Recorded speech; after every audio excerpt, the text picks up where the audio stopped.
Welcome to your Monday Morning Pearl. I'm Steve Keck. Today I want to talk with you about what to do when you have to manage a brand new team.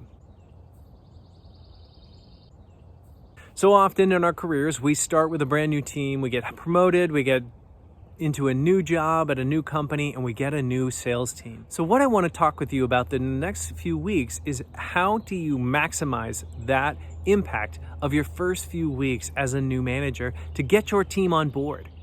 The first thing you need to establish is a vision. There's a proverb that says, without vision, the people perish. And this is so true when it comes to leading a new team. If they don't know where you're coming from or why you're heading in the direction that you are, it's very difficult for them to change directions from the things that they did before into the things that you want them to do now. Your sales team is looking to understand why they should follow you. And so giving them a clear vision helps them get on board. It's so important not to make this mistake when it comes to setting a vision. We do not want to use a prescriptive vision. A prescriptive vision is when you dictate to everyone else what they should be doing, doesn't involve their input, and often leaves out some critical components to why a vision works in the first place. And that's usually when everyone gets on board. It's so tempting as a new manager to just make decisions on which is the best way to do things and just telling everyone. And that is a recipe for resistance from salespeople.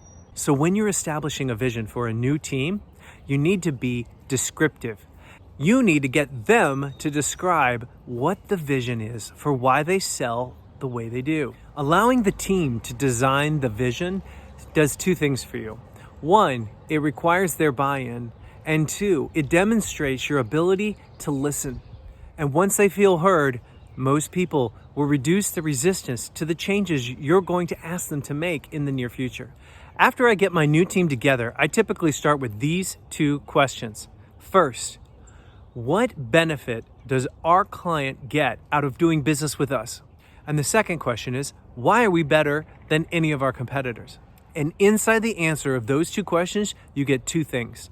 First, you get the ingredients of what your vision can be for your team. And secondly, it tells you something about the beliefs they carry in the way that they sell. The person who put you in this position gave you a set of beliefs that they feel everyone in the organization should carry. But you may find a disconnect between the beliefs of your team and the beliefs of your boss. And so it's imperative that you get those brought to the surface so that you can address them and make sure you're moving towards the direction of your boss. You'll find that for the most part, everybody wants to succeed and grow the business. It just may operate with a few small changes in the way they behave. Getting a descriptive vision from your team allows them to align their beliefs to the behaviors you're going to ask of them so that you get the outcomes that you need. Taking over a sales team can be difficult, but casting a descriptive vision with your team is a key starter for getting everyone on board and moving in the right direction. Because without a vision, the people perish. And as always, if you need coaching help on how to manage a new team that you've just inherited, please reach out to us and let's have a conversation. We'd love to give you some prescriptive tools and guide you through that process in the first few weeks so that you can get off to a great start. You can find us on our website or one of our social channels.